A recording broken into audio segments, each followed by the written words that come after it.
ওমর রাদিয়াল্লাহু তাআলা আনহু বলেন, নবীজি একদিন আমাদেরকে সদকা করার আদেশ দিলেন। সে সময় আমার সম্পদের পরিমাণও ভালো ছিল। আমি মনে মনে ভাবলাম, আজ আমি সাওয়াবের কাজে আবু বকরের চেয়ে অগ্রগামী হতে পারবো। অতএব আমি আমার অর্ধেক সম্পদ নিয়ে এলাম। নবীজি সাল্লাল্লাহু আলাইহি ওয়াসাল্লাম আমাকে বললেন, তোমার পরিবার পরিজনের জন্য কি রেখেছ? আমি বললাম, এর সমপরিমাণ।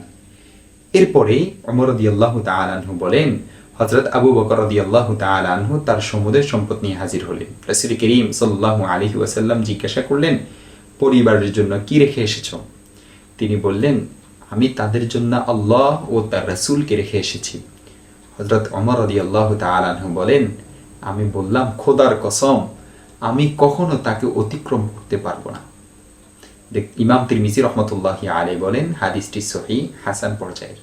জামিউ তিরমিজি হাদিস নং 3921।